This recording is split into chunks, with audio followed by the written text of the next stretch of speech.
አጭር ጊዜ ያህል እግዚአብሔርን ቃል እንካፈላለን። መጽሐፈ ዕንባቆም ምዕራፍ 2 ላይ ያለ ቃል ነው ማካፈላችሁ። ሁላችሁም ለእግዚአብሔር ቃል ክብር በእግሮቻችሁ ትቆሙና ይሄንን ክፍል አነባዋለሁ። እንደዚህ ይላል። ቁጥሩን ላንብበውና በመጠበቂያ ላይ እቆማለሁ፣ በአምባውም ላይ እወጣለሁ፣ የሚናገረኝም ስለ ክርክሬም የሚመልሰውን አውቅ ዘንድ እመለከታለሁ። እግዚአብሔርም መለሰልኝ እንዲህም አለኝ፣ አንባቢው ይፈጥን ዘንድ ራእዩን ጻፍ፣ በጽላትም ላይ ግለጠው። ራእዩ ገና እስከተወሰነ ጊዜ ነው፣ ወደ ፍጻሜም ይቸኩላል። እርሱም አይዋሽም፣ ቢዘገይም በእርግጥ ይመጣልና ታገስ፣ እርሱም አይዘገይም። እነሆ ነፍሱ ኮርታለች፣ በውስጡም ቅን አይደለችም። ጻድቅ ግን በእምነት በሕይወት ይኖራል። እስቲ ከኔ ጋር በሉ፣ ጻድቅ በሉ፣ በእምነት በሕይወት ይኖራል። በብዙዎቻችን ዘንድ የተለመደች ጥቅስ ነች።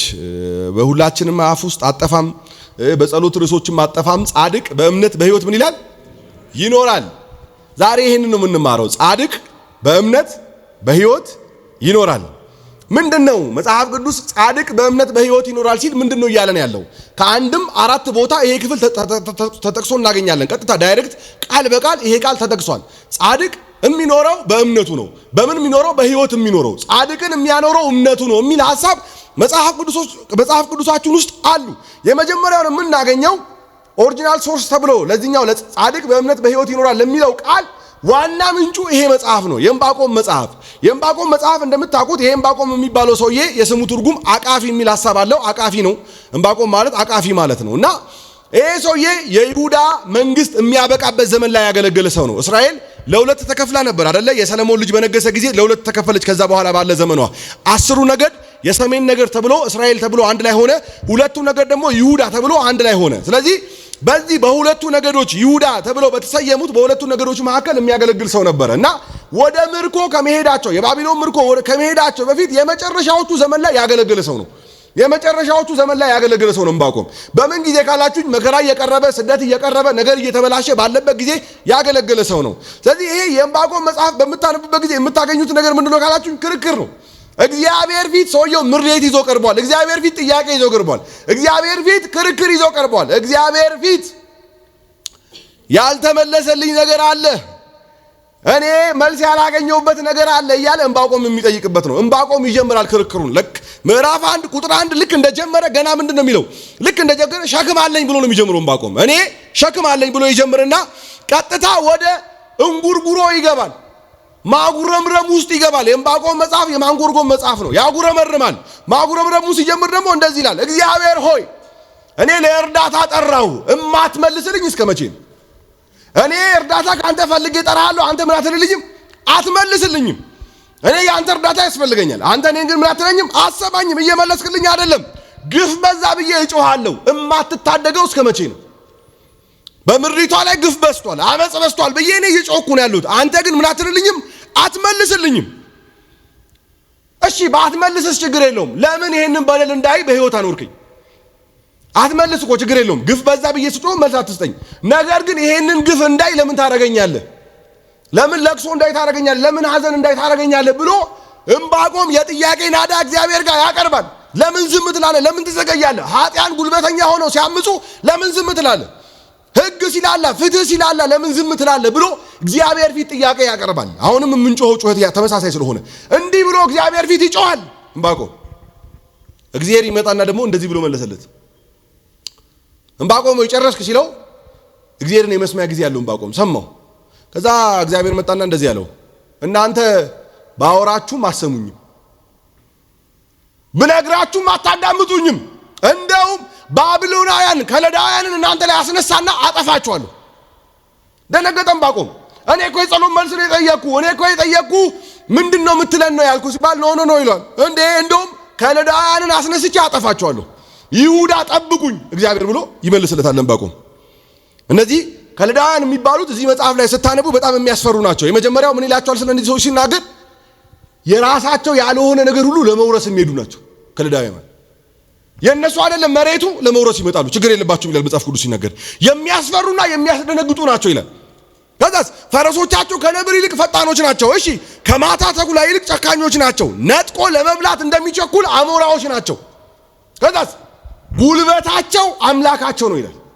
እነዚህ ሰዎች የሚመኩት በሰይፋቸው ነው፣ የሚመኩት ባላቸው ገንዘብ ነው፣ የሚመኩት ባላቸው አቅም ነው። በምንም ተአምር አምላክን መጠጊያ የሚያደርጉ ሰዎች አይደሉም። ስለዚህ በእነዚህ አጠፋቸዋለሁ ብሎ እግዚአብሔር ደግሞ ይናገራል። ዕንባቆም የጠየቀው ፍትህ፣ ዕንባቆም የጠየቀው ሰላም፣ ዕንባቆም የጠየቀው መልስ ነው። እግዚአብሔር ደግሞ የሚመልስለት እየመጣ ያለው ጥፋት ነው ይለዋል።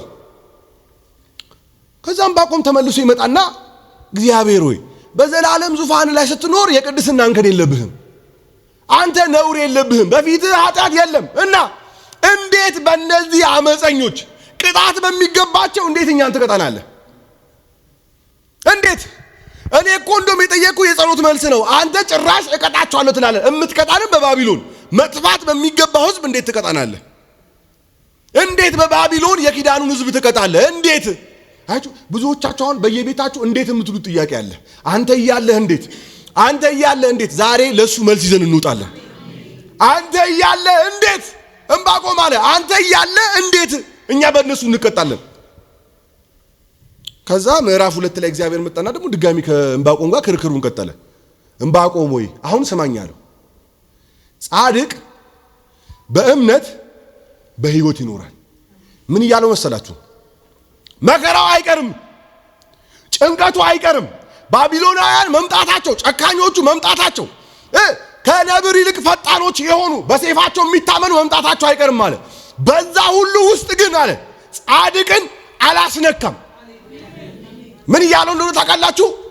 ዕንባቆምን ጠቅሳችሁ ጻድቅ በእምነት በሕይወት ይኖራል ስትሉ ምን እያላችሁ እንደሆነ ታውቃላችሁ?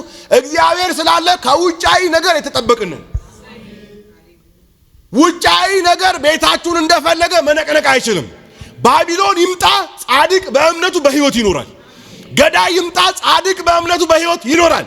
ስለዚህ ዕንባቆም ሆይ ውጫዊ ነገር እንደ ልቡ ቤትህን አይነካም፣ እንደ ልቡ ሕይወትህን አይነካም። አንተ ብቻ በጽድቅ እኔ ግን በሕይወት ምን እልሃለሁ አኖርሃለሁ። ጻድቅ በእምነት በሕይወት ይኖራል። ዕንባቆምን ስንጠቅስ እያልን ያለነው ከውጫዊ ነገር በሙሉ ምን ያለንን የተጠበቅንን። ይላችሁ መጽሐፍ ቅዱስ ላይ ውጫዊ ኃይሎች አሉ። ውጫዊ ኃይል ለማለት ለምሳሌ በቀላሉ ሳስረዳችሁ አንበሳ ውጫዊ ኃይል ነው፣ ከውጭ ያለ ኃይል ነው አይደለ? ዳንኤልን አንበሳ ጉድጓድ ስትጥለው ግን አንበሶቹ የሚባሉ ስለሆኑ አውሬዎች ስለሆኑ መብላት አይችሉም። ጻድቅን በሕይወት አንበሳ ጉድጓድ ማኖር የሚችል እግዚአብሔር አለ። በቀላል ቋንቋ ቤታችሁን ውጫዊ ኃይል እንደ ልቡ ማድረግ አይችልም። ከውጫዊ ኃይል የተጠበቅንን ምን ስንል? ጻድቅ በእምነት በሕይወት ይኖራል ስንል። ስለዚህ እንደዚህ ይሏል፣ ውጫዊ ነገሩ ሊበላሽ ይችላል፣ ባቢሎን ሊመጣ ይችላል፣ አንተ ግን የተጠበቅነ። እሳት ውጫዊ ኃይል ነው። ሰውን ካገኘ ምን የሚችል ማቃጠል፣ አመድ ማድረግ የሚችል። ሲድራቅ ሚሳቅ አብደናጎም ግን እዛ እሳት ውስጥ ሲጣሉ መመላለስ ይችላሉ፣ ማምለክ ይችላሉ። ለምን? ውጫዊ ኃይሉ እነሱን ያጠፋቸው ዘንድ አቅም የለውም። ለምን? ጻድቅን በሕይወት የሚያኖር እግዚአብሔር አለ። ዛሬ ከውጭ እያስጨነቃችሁ ያለ ነገር አለ። መልእክት ነግራችኋለሁ። ውጫዊ ኃይል አያጠፋችሁ። በውጭ ያለ ነገርን መብላት የሚችል፣ ቤትን መብላት የሚችል፣ ጤንነትን መብላት የሚችል ዛሬ ነግራችኋለሁ። ጻድቅን በሕይወት የሚያኖር እግዚአብሔር አለ። ዕንባቆም ሆይ ውጫዊ ነገር ቤቴን ይነካል ብለህ እንዳትፈራ። መከራ እየመጣ እኮ ነው። ስደት ሊመጣ ነው። የባቢሎን ምርኮ በይሁዳም ሊመጣ ነው።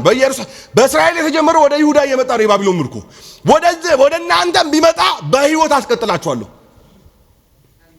ጻድቅን በእምነት በሕይወት ይኖራል ስንል እያልን ያለነው ከውጫዊ ነገር የተጠበቅንን።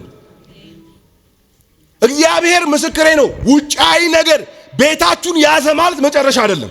ለዛ ነው እነዛ የዳዊት እረኛ ሆኖ የሚጠብቃቸው በጎች ድብና አንበሳ ያዛቸው፣ ተኩላ ያዛቸው ማለት መጨረሻቸው አይደለም። እረኛው ያስጥላችኋል። በቀላል ቋንቋ ውጫዊ ኃይል ቢይዛችሁ እንኳን እግዚአብሔር ያስጥላችኋል። ስለዚህ እንደዚህ ይላል ዕንባቆም፣ አትፍራ።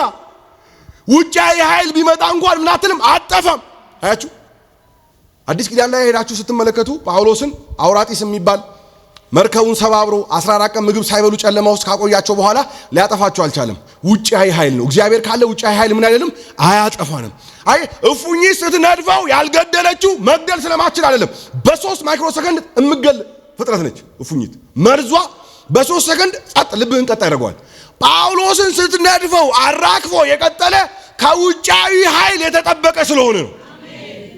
ከውጫዊ ነገር ነገሮቻችሁ ተጠብቋል። ባይዘው ልንገራችሁ እኮ እንደ ተወራባችሁ ቢሆን እኮ ወድቃችሁ ትቀሩ ነበር። እኛን ግን የሚያስቀጥለን ከውጫዊ ነገር የሚጠብቅ አምላክ አለ። ስለዚህ ቤታችሁ የተጠበቀ ነው። ስለዚህ ዕብራውያንን ዕንባቆምን ከጠቀሳችሁ ዕንባቆምን ቤት ላይ ከለጠፍክ እያልክ ያለው ቤቴ ከውጫዊ ነገር ተጠብቋል። ልጆቼ ከውጫዊ ኃይል ተጠብቋል። ድንገተኛ ነገር አያገኘንም። ድንገተኛ አደጋ አያገኘንም። ለምን? ከውጫዊ ኃይል የሚጠብቅ አምላክ አለ። ከውጫዊ ኃይል ተጠብቃችኋል። ኃይል እኮ ነው ማጥፋት የሚችል አቅም ያለው ነገር፣ መብላት የሚችል አቅም ያለው ነገር። ለዛ ነው ብዙ ጊዜ እናገራለሁ እግዚአብሔር ሊያኖራችሁ ከፈለገ በኦክሲጅን አይደለም በካርቦን ዳይኦክሳይድ ያኖራችኋል። አሳ ነባሪ ሆድ ውስጥ ከቶት 3 ቀንና 3 ሌሊት ሰውየውን በምን ያኖረው ጀመረ? በካርቦን ዳይኦክሳይድ ያኖረው ጀመረ። እግዚአብሔር ውጫዊ ነገር እንደ ልቡ እንዲያጠፋ አይፈቅድም። በሚገለው ከፈለገ ያኖራል። ስለዚህ ጻድቅ በእምነት በሕይወት ይኖራል ስትሉ እያላችሁ ያላችሁት ይሄንን እኮ ነው። ከውጫዊ ነገር ቤቴ ተጠብቋል፣ ትዳሬ ተጠብቋል፣ ጤናችን ተጠብቋል፣ አገልግሎታችን ተጠብቋል፣ ቤተ ክርስቲያን ተጠብቃለች። ከውጫዊ ነገር እግዚአብሔር አምላክ ይጠብቃችኋል። የመጀመሪያው ጻድቅ በእምነት በሕይወት ይኖራል ስንል፣ ሁለተኛው ጻድቅ በእምነት በሕይወት ይኖራል የሚለው ቃል ያለው ሮሜ ላይ ነው። ሮሜ ምዕራፍ 1 ቁጥር ከ16 እስከ 17 ያለ ቃል ነው። እዛ ጋር ሲናገር በወንጌል አላፍርም ይላል። አስቀድሞ ለአይሁድ ደግሞም ለግሪክ ሰዎች የእግዚአብሔር ኃይል ለማዳን ነውና፣ እሺ ጻድቅ ግን በእምነት በሕይወት ይኖራል ተብሎ ተጽፏልና የእግዚአብሔር ጽድቅ ከእምነት ወደ እምነት እየጨመረ ይመጣል ይላል። ይህንን ስንል ምንድን ነው እያልን ያለ ነው? ዕንባቆምን ስንጠቅስ ከውጫዊ ነገር ተጠብቀናል ነው እያልን ያለ ነው። ሮሜንስ ስንጠቅስ ምንድን ነው እያልን ያለ ነው ስንል ጳውሎስ እንደዚህ ይላል፣ ወንጌል የማያሳፍር የእግዚአብሔር ኃይል አለበት። እየተከተላችሁት ያለው ወንጌል የማያሳፍር የሚያሳፍር አይደለም፣ የማያሳፍር የእግዚአብሔር ኃይል ያለበት ነው። አሁን ጳውሎስ ሲጠቅሰው እየጠቀሰ ያለው ከምን አንጻር መሰላችሁ? እኔ ይህንን ክፍል ማስተምራችሁ ጳውሎስ እያለ ያለው ወንጌሉ በዛ ዘመን በነበረ አስተምሮ አንድ በመስቀል ላይ የሞተ ተንጠልጥሎ ራሱን ማዳን ያልቻለ በመስቀል ላይ የሞተ እርቃኑን የተሰቀለ የተገረፈ እንዴት እሱ የእግዚአብሔር ኃይል ነው ትላላችሁ የሚል ጭቅጭቅ አለ። እንዴት እሱ አዳኝ ነው? እነሱ የሚያውቁት ጀግና በጦር ተዋግቶ የሚያሸንፍ ኃያላን ተብሎ መግደል የሚችል ማረድ የሚችል እነዛ ነበር የሚታወቀው በዛን ዘመን። ግሪኮችም አይሁዶችም የሚቀበሉት ፍልስፍና ይሄን ነው። ጀግና የሚባለው ለነሱ ታግሎ የሚጥል ነው። ይሄኛው ደግሞ መሲህ አልታገለም። ጭራሽ ታግለው ጥለውታል፣ ሰቅለውታል፣ ሞቶላቸዋል። እንዴት ይህንን ጀግና ትላላችሁ ሲል ጳውሎስ እንደዚህ አለ፣ የመስቀሉ ቃል ለሚጠፉት ሞኝነት አለ። ቀጥታ ብሎ የመስቀሉ ቃል የእግዚአብሔር ኃይል ነው። ስለዚህ ጻድቅ በእምነት በሕይወት ይኖራል ስትሉ እያላችሁ ያላችሁት የሮሜ መጽሐፍ የሚያስተምረን ስለምንድን ነው ካላችሁ በእግዚአብሔር ፊት ተቀባይነት የሚገኘው እንዴት ነው ስትሉ ጳውሎስ እንደዚህ ይላችኋል፣ በእግዚአብሔር ፊት ተቀባይነት የምታገኙት በእምነታችሁ ነው። ቀጥሎ ሲባል አሁን የምታምኑት እምነት ወንጌሉ ኢየሱስ እሱ የማያሳፍር ነው። ስለዚህ ጻድቅ በእምነት በሕይወት ይኖራል ስትሉ ሮሜን ከጠቀሳችሁ እያላችሁ ያላችሁት በወንጌል አላፍርም፣ የማያሳፍር ሃይማኖት ነው ያለኝ፣ የማያሳፍር እምነት ነው ያለኝ፣ የማያሳፍር ክርስትና ነው ያለኝ። ሶስተኛው ጻድቅ በእምነት በሕይወት ይኖራል የሚል ቃል ያለው አዲስ ኪዳን ላይ ገላትያ ምዕራፍ 3 ቁጥር 11 ላይ ነው። እነዚህ በራሳቸው አውድ ስለተጠቀሱ ማወቅም ስላለባችሁ ነው።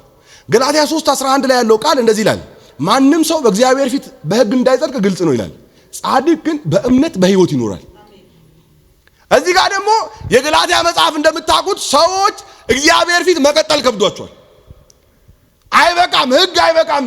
አሁን በክርስቶስ ኢየሱስ ጸጋ ብቻ አምኖ መዳን አይበቃም እና ሕግ እንጨምርበት እና መገረዝ እንጨምርበት እና የአይሁድ ስርዓት እንጨምርበት፣ አይበቃንም።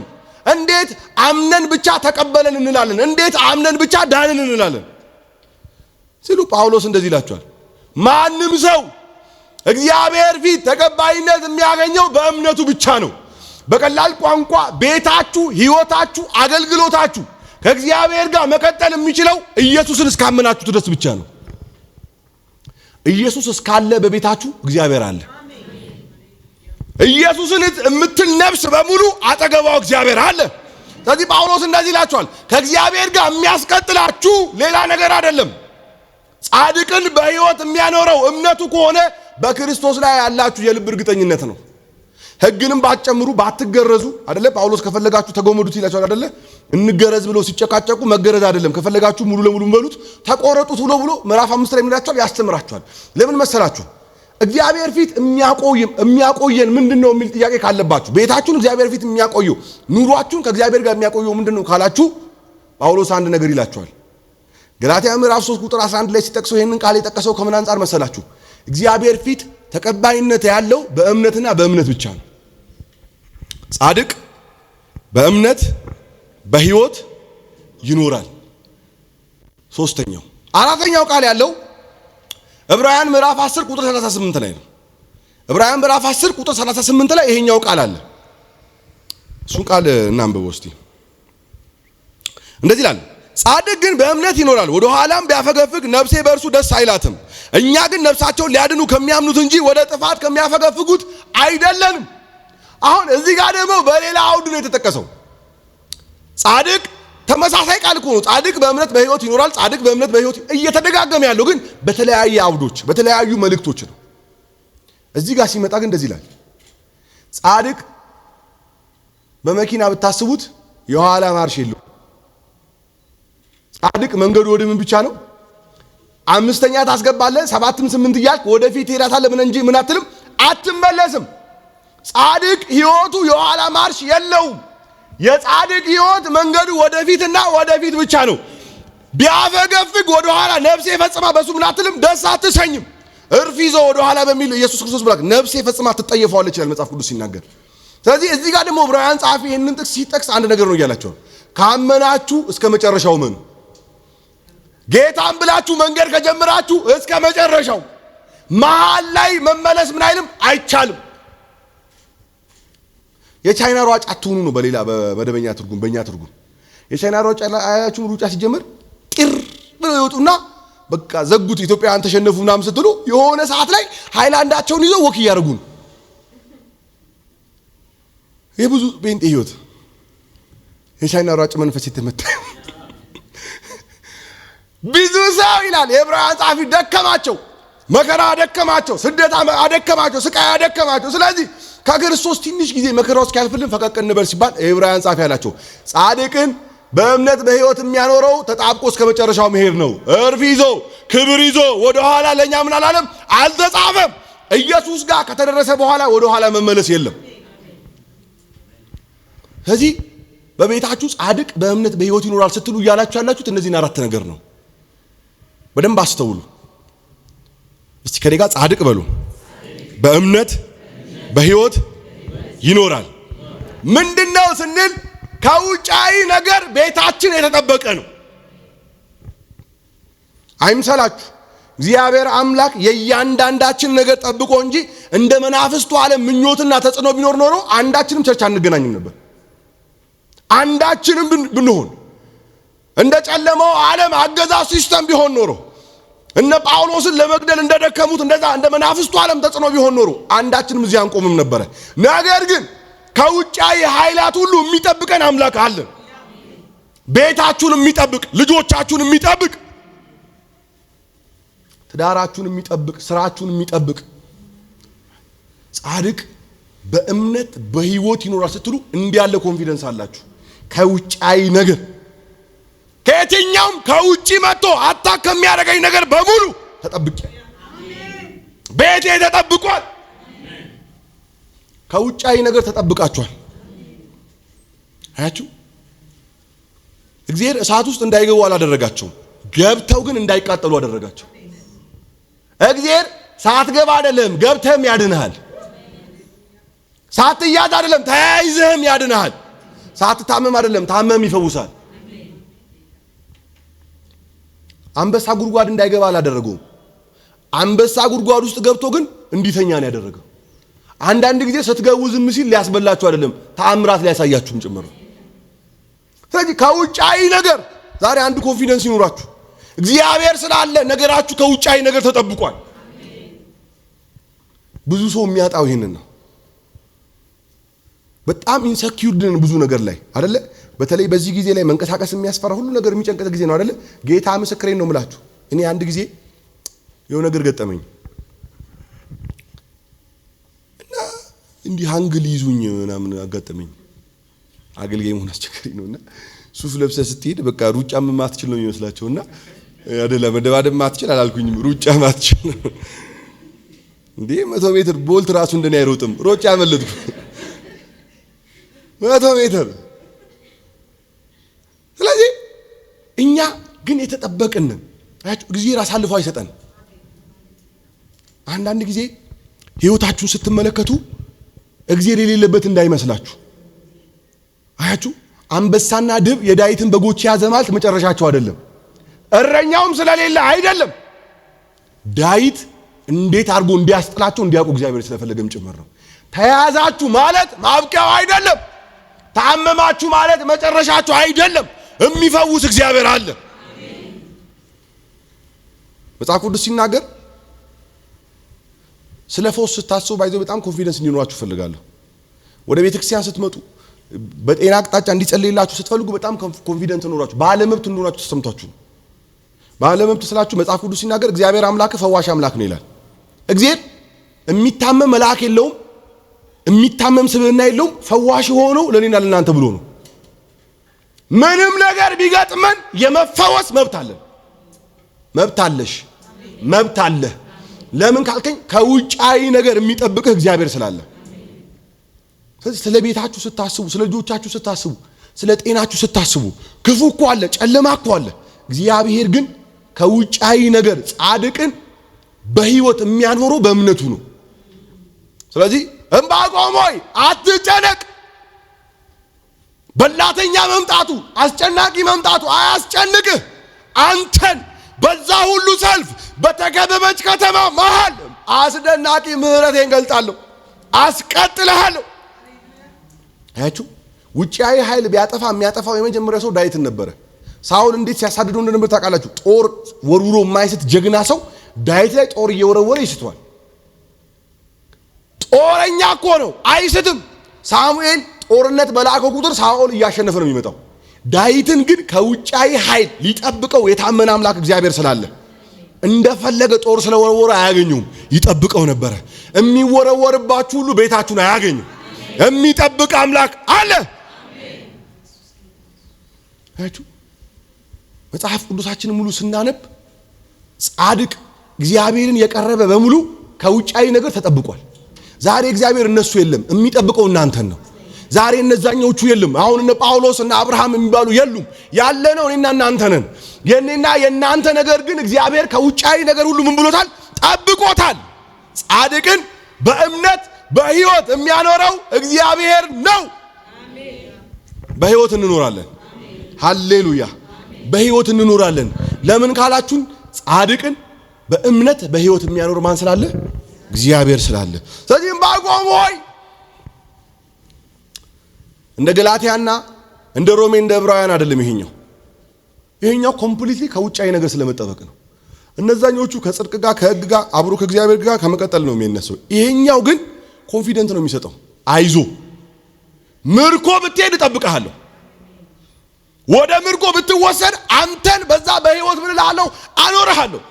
በኤርሚያስ ዘመን ሴዴቅያስ የሚባለው የይሁዳ የመጨረሻው ንጉስ ላይ በአንገቱ ላይ መንጠቆ አድርገው ወደ ባርነት ሲወስዱት እግዚአብሔር እንደዚህ ናቸው፣ ሂዱ በሰላም ጠብቄ መልሳቸዋለሁ አላቸው አይደለ? በዳንኤል ጊዜ 70 ምርኮ አልቆ በሰላም ምን አሉ? ተመለሱ። የትም ብትሄዱ ለዛ ነው እኮ እግዚአብሔርን የሚያውቁት እስራኤል ውስጥ ብቻ ያለ አምላክ መሰላቸው። በእስራኤል ምድር ብቻ ያለ አምላክ መሰላቸው። ከዛ በሕዝቅኤል ዘመን የሰማያት አምላክ አሉ። እንዴ የኛ አምላክ እስራኤል ብቻ አይደለም ማለት በምርኮ ቦታ እንኳን እንደዛ ነበር። በምርኮ በነበርኩበት ጊዜ ራእይ አየሁ ነው እኮ የሚለው። እግዚአብሔርን የጠበቁት ኢየሩሳሌም ብቻ ነበር። ለካ በምርኮም ሄደው እግዚአብሔር አብሯቸው ሄዷል።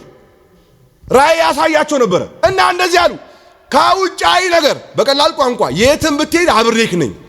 አየ ዕንባቆም በቃ እዚህ ያለው እዚህ ክፍል ውስጥ ሌላ ክፍል እንኳን ተጠቅሶ አታገኙትም። ዕንባቆም የምንም ቦታ ተጽፎ ያገኝ። ወደ ምርኮ ሲሄዱ እግዚአብሔር የሚቀር መስሏቸዋል። ምክንያቱም ቤተ መቅደሱ እዛው ነው ያለው። የሚቀር መሰላቸው። ቤተ መቅደሱ ከቀረ እግዚአብሔርም የሚቀር መሰላቸው። አልቀርም፣ ጻድቅን ለመጠበቅ እመጣለሁ አላቸው። ከዛ ላካቸው፣ ሄዱ፣ ወደ ምርኮ ሄዱ። ወደ ምርኮ በሄዱበት ደግሞ ገና ምዕራፍ 1 ላይ ሕዝቅኤልን ራእይ ያሳየው ጀመረ። በምርኮ በነበረበት ጊዜ እግዚአብሔር እየመጣና ያሳየው ጀመረ፣ ራእይ ያሳየው ጀመረ። በቀላል ቋንቋ በምንም መንገድ ውስጥ እያለፋችሁ ይሁን፣ በምንም በህይወታችሁ ጥያቄ በስቶባችሁ ይሁን፣ እግዚአብሔር አምላክ ግን ዛሬ አንድ ድምጽ ሰጥቷችኋል። ከውጫዊ ነገር ጠብቃችኋለሁ። በቀላል ቋንቋ ከውጫዊ ነገር መጠበቅ ማለት አንዳንዴ እንዳይደርስባችሁ ያደርጋል። አያችሁ ላባ ጋር መጣና ትነካውና ምን አለው? ዋ ሳይደርስበት ቀድሞ ምን አለው? አስጠነቀቀው። ልክ እሱ ጋር ሲደርስ ሳልዘፍንልህ ለምን ሄድክ አለው። ድምጽ አስቀየረው።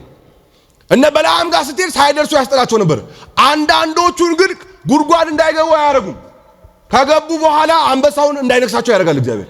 እሳት ውስጥ እንዳይገቡ አያረጉም። ከገቡ በኋላ ምን ይላቸዋል? ያወጣቸዋል።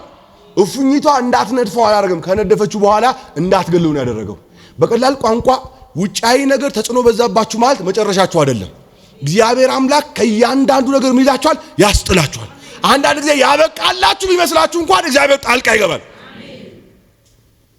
አያችሁ አንዳንድ ውጫዊ ተጽዕኖ ክርስቲያኑን አማኙን ተስፋ ያስቆርጣል።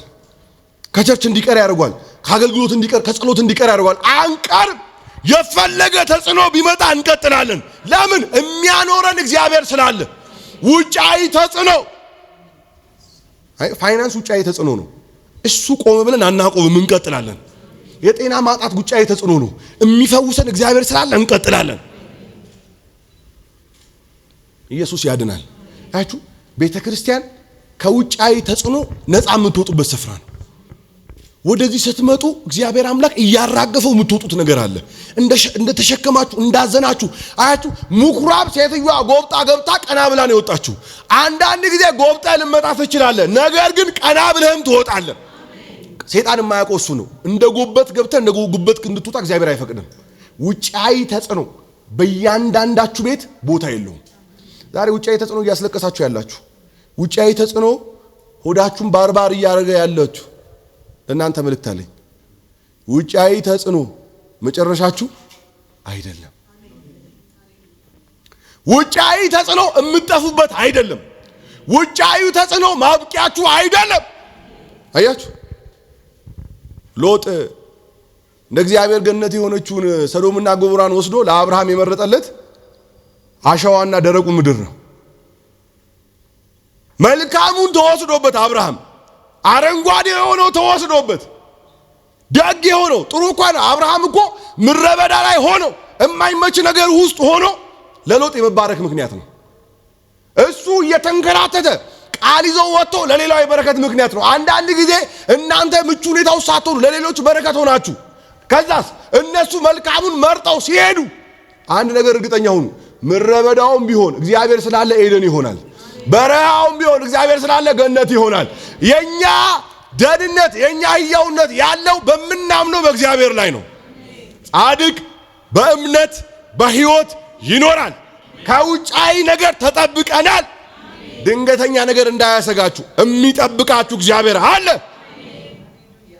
እስቲ ከውጫዊ ነገር በሉ። እስቲ የኔን ድምጽ ብሉት። ተጠብቄያለሁ። ከውጫዊ ነገር ምን ብለናል? ተጠብቀናል። እኔ አሁን ከውጫዊ ነገር ባልጠበቅ እንዴት ነው ከእግዚአብሔር ጋር መስማማው? አስባችሁ ከውጫዊ ነገር ባንጠበቅ እንዴት ነው ህይወታችን ሰይጣን ምስቅልቅሉን የሚያወጣው? አያችሁ ዕንባቆም ሆይ ዝም ብለህ ጠብቅ። ማንጎራጎርህን እንጉርጉሮህን የሐዘን እየየህን ተው። ጻድቅን በእምነቱ ብቻ በሕይወቱ እንሏለሁ አኖረዋለሁ። ዛሬ ምንድነው ቤታችሁን እየገፋ ያለው? ሕይወታችሁን ምንድነው እየገፋ ያለው? እግዚአብሔር ስላለ እየገፋ አይቀጥልም። እያስጨነቃችሁ አይቀጥልም። አገልግሎታችሁ ምንድነው እየገፋ ያለው? እግዚአብሔር ስላለ እንደገፋችሁ አይቀጥልም። ንጉሱ በዙፋኑ ላይ አለ። ሕያው አምላክ እግዚአብሔር አለ። አንድ ነገር ላይ እርግጠኛ ሁኑ። ዛሬ ውጫዊ ተጽዕኖዎች ከሕይወታችሁ እንዲራገፉ ነው። የትኛው የመናፍስቱ ዓለም ተጽዕኖ ቢሆን፣ የበሽታ ተጽዕኖ ቢሆን፣ የሰው ተጽዕኖ ቢሆን፣ የትኛውንም ነገር የሚጠብቀን እግዚአብሔር አለ። አያችሁ ኤልዛቤል ስለዛተች የእሳቱ ሰረገላ አይዘገይም። ሴትዮዋ እኮ መታ ዛተችበት ነብዩ ላይ። አንገትህን ባልቆርጥልህ እኔ የአማልክቶች አምላክ እንዲጨምሩብኝ አለች። ሴትዮዋ ዛተች አልዛተች ኤልያስ ጋር የሚመጣው የእሳት ሰረገላ አይቀርም። እግዚአብሔር የደገሰላችሁ ክብር አይቀርም። ማንም ዛተ አልዛተ፣ ማንም በረታ አልበረታ፣ እግዚአብሔር ለእናንተ ያሰበው የክብር ሰረገላ መምጣቱ አይቀርም። አያችሁ? ውጫዊ ነገር ቤታችሁን እንደ ልቡ አይነካም። ኢቭን ሌላው ይቀርና እንደዛ የበረታ ጎርፍ መጥቶ የኖህን መርከብ ነቅንቆ መጣል አልቻለም። እግዚአብሔር በር ብቻ ስለዘጋ። አንተ ህይወት ውስጥ እኮ በር አይደለም የዘጋው፣ ቤት ውስጥ ገብቶ እየኖረ ነው ያለው። የሎጥን በር እኮ እግዚአብሔር መጥቶ የመርከቡን በር እግዚአብሔር ምን አለው ነው የሚለው? ዘጋው። ስለዘጋው ብቻ የኖህን መርከብ ሙሉ ምድርን የሚውጥ ውሃ መጥቶ መዋጥ አልቻለም። ለምን? ከውጫዊ ነገር የሚጠብቀው አምላክ ደጁን ስለዘጋ። አንተ እኮ ደጅህን ሊዘጋ አይደለም የመጣው፣ በአንተ ውስጥ ሊኖር ነው። በቤታችሁ ላይ ሊኖር ነው የመጣው። ስለዚህ ውጫዊ ተጽዕኖ እንደ ልቡ ቤታችሁን ገብቶ መነቅነቅ አይችልም። የጥፋቱ ውሃ የኖህን መርከብ ነቅንቆ መጣል ካልቻለ፣ ተራራ የዋጠ ውሃ 40 ቀንና 40 ሌሊት የፈሰሰ ውሃ አንድ ደጅ የዘጋባትን መርከብ ንጦ መጣል ካልቻለ እንዴት እግዚአብሔር እየኖርብህ ትወድቃለህ? እንዴት እግዚአብሔር እየኖርብሽ ትወድቂያለሽ? ስለዚህ ዛሬ ነቅነቅ በይና በኢየሱስም ከውጫዊ ነገር ተጠብቄ ያለው ውስጥ አንዳንድ ነገር ሲሰማ ለቆ ስለሚሉት ንገሩት። ከውጫዊ ነገር ምን ብያለሁ? ተጠብቄ ያለው። ኢየሱስ ያድናል። ምንም ይሁን የሰው ዛቻ ይሁን ሰው ለበቀል እየፈለጋችሁም ይሁን ከውጫዊ ነገር ተጠብቃችኋል።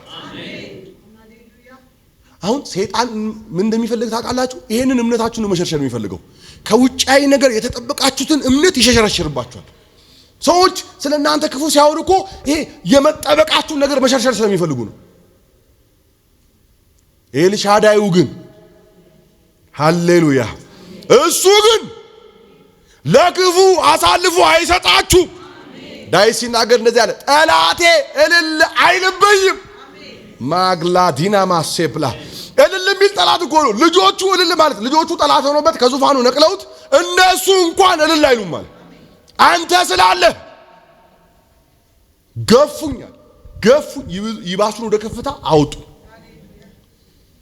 ከውጫዊ ነገር ተጠብቃችኋል። ቤታችሁ ተጠብቋል። ጤናችሁ ተጠብቋል። ኢየሱስ ያድናል። ጻድቅ በእምነት በሕይወት ይኖራል። ይህ ማለት ቤቴ፣ እኔ፣ ሕይወቴ ያለኝ ነገር ሁሉ ከውጫዊ ነገር የተጠበቀ ነው።